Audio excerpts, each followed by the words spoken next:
O Evangelho segundo Mateus, capítulo 26. Tendo Jesus acabado todos esses ensinamentos, disse a seus discípulos: Sabeis que, daqui a 2 dias, celebrar-se-á a Páscoa, e o Filho do Homem será entregue para ser crucificado. Então os principais sacerdotes e os anciãos do povo se reuniram no palácio do sumo sacerdote, chamado Caifás, e deliberaram prender Jesus à traição e matá-lo. Mas diziam: não durante a festa, para que não haja tumulto entre o povo.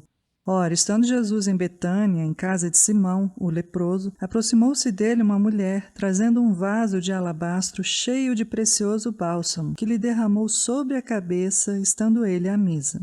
Vendo isso, indignaram-se os discípulos e disseram: para que esse desperdício? Pois esse perfume podia ser vendido por muito dinheiro e dar-se aos pobres. Mas Jesus, sabendo disso, disse-lhes: por que molestais essa mulher? Ela praticou boa ação para comigo.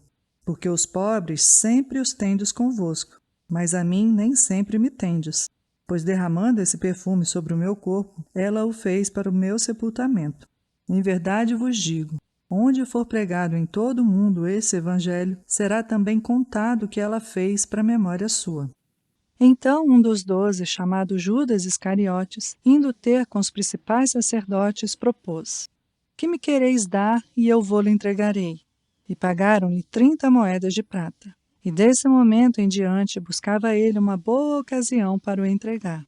No primeiro dia da festa dos pães asmos, vieram os discípulos a Jesus e lhe perguntaram: onde queres que te façamos os preparativos para comeres a Páscoa? E ele lhes respondeu: ide à cidade ter com certo homem e dizei-lhe: o mestre manda dizer: o meu tempo está próximo.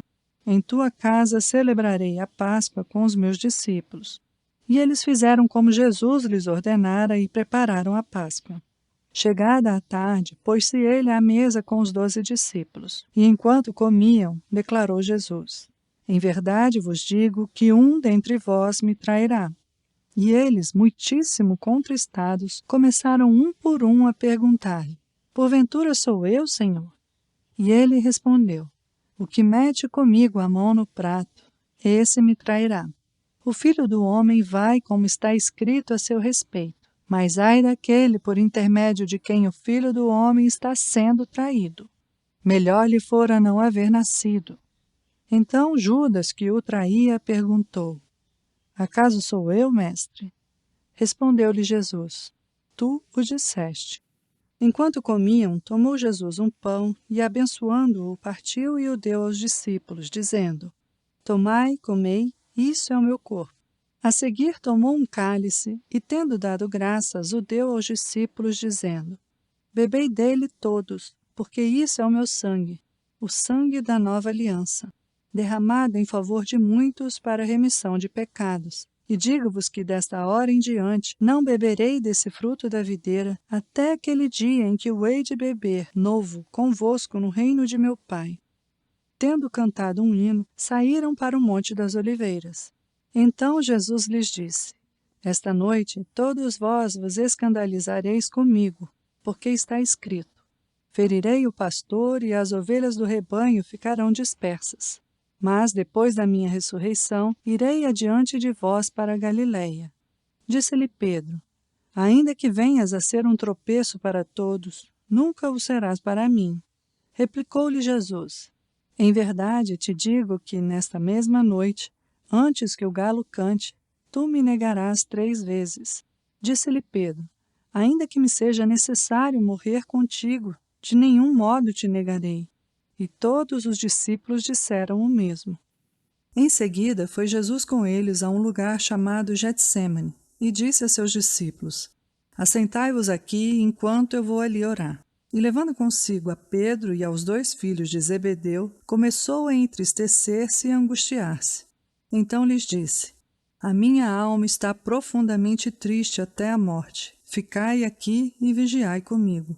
Adiantando-se um pouco, prostrou-se sobre o seu rosto, orando e dizendo: meu Pai, se possível, passe de mim esse cálice. Todavia, não seja como eu quero, e sim como tu queres. E voltando para os discípulos, achou-os dormindo, e disse a Pedro: Então, nem uma hora pudestes vós vigiar comigo? Vigiai e orai, para que não entreis em tentação. O espírito, na verdade, está pronto, mas a carne é fraca. Tornando a retirar-se, orou de novo, dizendo: Meu Pai, se não é possível passar de mim este cálice sem que eu o beba, faça-se a tua vontade.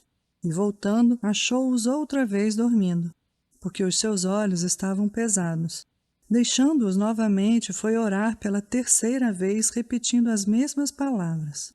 Então voltou para os discípulos e lhes disse: Ainda dormis e repousais? Eis que é chegada a hora, e o Filho do Homem está sendo entregue nas mãos de pecadores. Levantai-vos, vamos! Eis que o traidor se aproxima. Falava ele ainda, e eis que chegou Judas, um dos 12, e com ele grande turba com espadas e porretes, vinda da parte dos principais sacerdotes e dos anciãos do povo. Ora, o traidor lhes tinha dado este sinal: Aquele a quem eu beijar é esse, prendei-o. E logo, aproximando-se de Jesus, lhe disse: Salve, mestre! E o beijou. Jesus, porém, lhe disse: Amigo, para que vieste? Nisto, aproximando-se eles, deitaram as mãos em Jesus e o prenderam.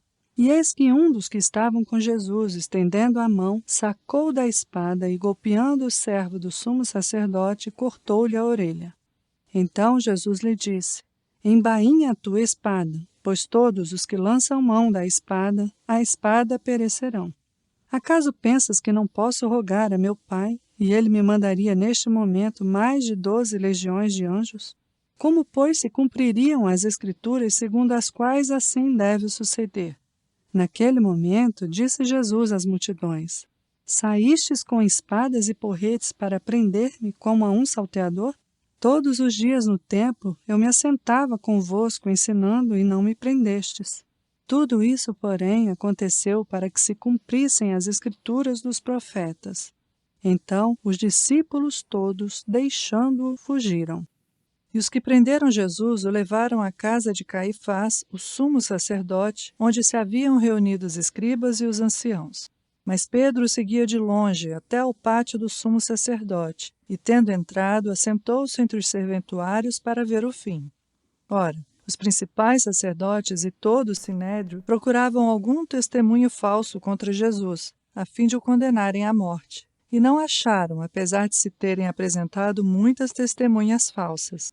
Mas, afinal, compareceram 2, afirmando: Este disse: Posso destruir o santuário de Deus e reedificá-lo em 3 dias.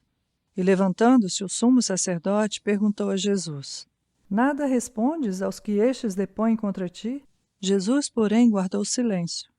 E o sumo sacerdote lhe disse: Eu te conjuro pelo Deus vivo que nos digas se tu és o Cristo, o Filho de Deus. Respondeu-lhe Jesus: Tu o disseste. Entretanto, eu vos declaro que desde agora vereis o Filho do Homem assentado à direita do Todo-Poderoso e vindo sobre as nuvens do céu.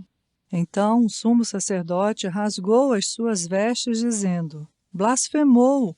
Que necessidade mais temos de testemunhas? Eis que ouvistes agora a blasfêmia. Que vos parece? Responderam eles: É réu de morte.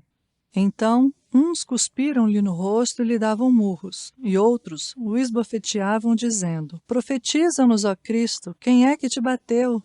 Ora, estava Pedro assentado fora, no pátio, e aproximando-se uma criada lhe disse: Também tu estavas com Jesus, o Galileu. Ele, porém, o negou diante de todos, dizendo: Não sei o que dizes. E saindo para o alpendre, foi ele visto por outra criada, a qual disse aos que ali estavam: Este também estava com Jesus, o Nazareno. E ele negou outra vez com um juramento: Não conheço tal homem. Logo depois, aproximando-se os que ali estavam, disseram a Pedro: Verdadeiramente és também um deles, porque o teu modo de falar o denuncia. Então começou ele a praguejar e a jurar: Não conheço esse homem. E imediatamente cantou o galo. Então Pedro se lembrou da palavra que Jesus lhe dissera: Antes que o galo cante, tu me negarás 3 vezes. E saindo dali, chorou amargamente.